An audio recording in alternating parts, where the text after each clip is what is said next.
ladies and gentlemen. I'm Helen. Before I begin my speech today, I would like to invite all of you to imagine the following. Imagining a bustling city where the skyscrapers are like keys. And then let's imagine the opposite scene, that in a quiet village which are surrounded by the green hills, and the generation pass on the traditions. So today I'm going to talk about the connection between urbanization and indigenous culture.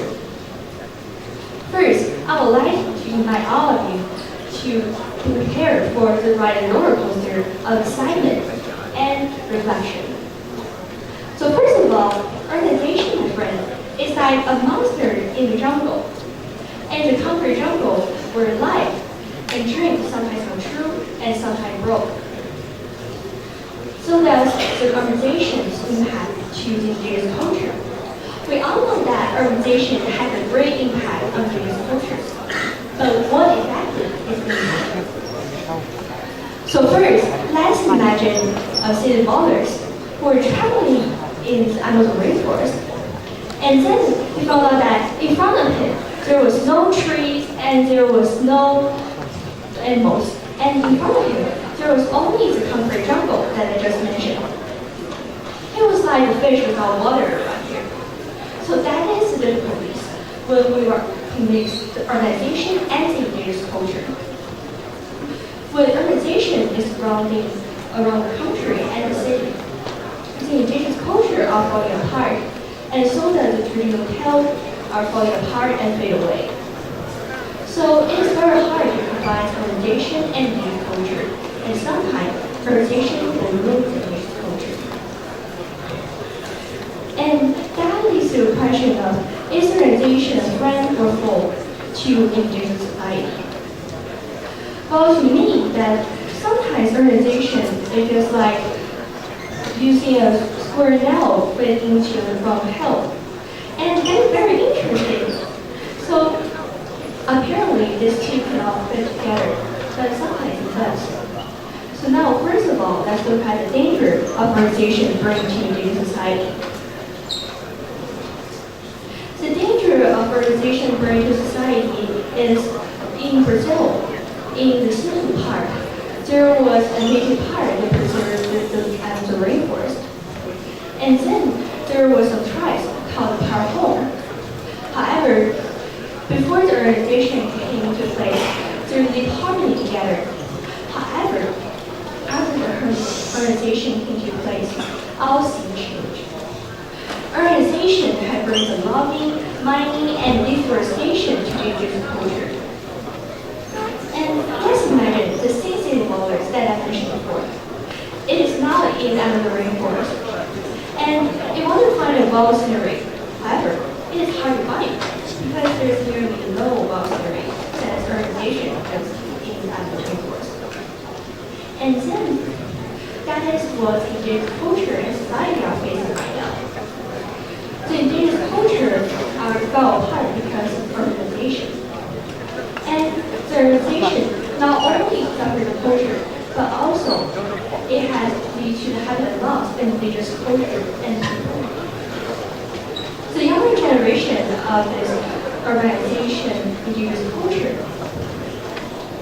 they are forced to split from their roots and move into other places. And then these people are forced to live in a place in urbanization and leave a home in the forest. And let's imagine that the river was to cause the livelihood of these indigenous people. Now it's full of the wood from logging and the minerals from mining, and also their habitat is destroyed by the deforestation. And then the water that was become habitat of fish and other indigenous animals. And now it is contaminated by the waste of water. So that is the danger that indigenous culture have faced that is brought by urbanization. Now, let's go to the point. Let's look at how urbanization can bring the economic boost, and also how urbanization can bring the access to the people in the village, to the education. about a real experience I had this winter vacation. Me and my friend went to the Indigenous, which is a village in Hainan, this winter vacation. Like the picture on the right. And then we found out that the culture right here, which is about people's culture, is very interesting. So before we came there, we searched on the internet about their papers about them and documentaries about them. And then on the first day and second day we came to the Indigenous, we didn't make contact with them. We just took a photo about their culture and then we documented our interest. Until the third and fourth day, we began to make contacts with them.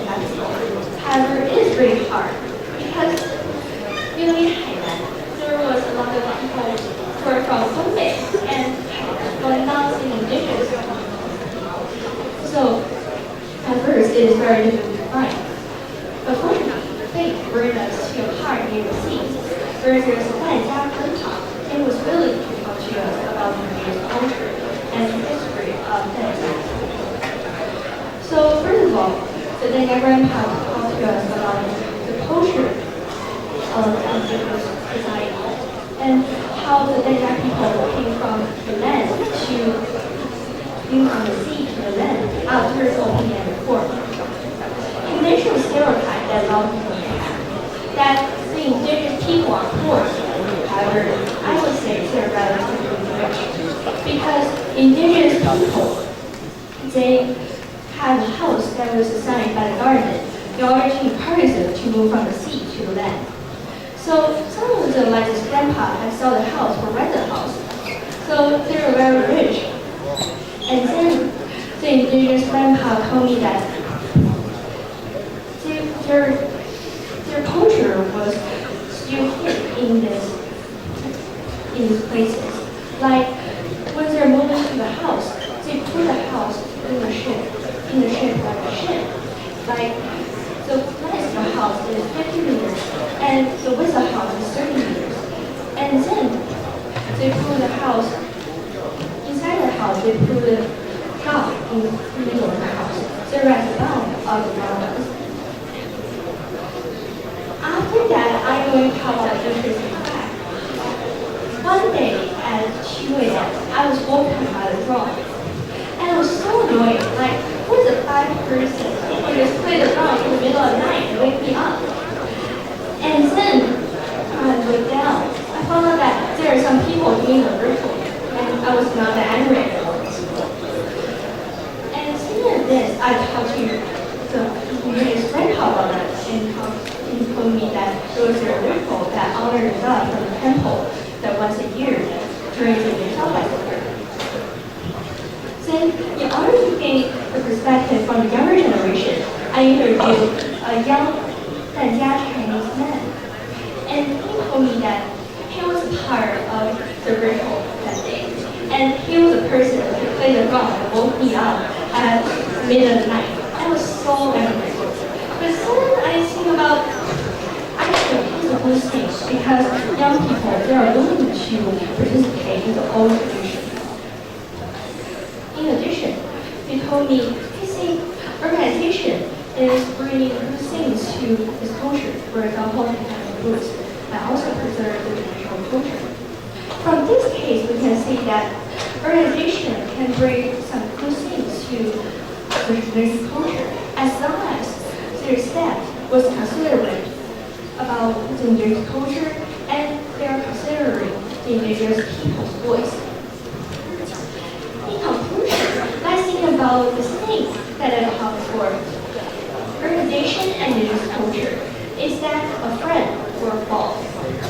From my perspective, if we took over urbanization and we think about diversity, and we take indigenous people's culture and honor their tradition, it can really be a friend to indigenous culture. So before you leave this series tonight, I would like to remind you that urbanization can be a friend and it can empower indigenous culture as long as it takes indigenous people into consideration. And that's all.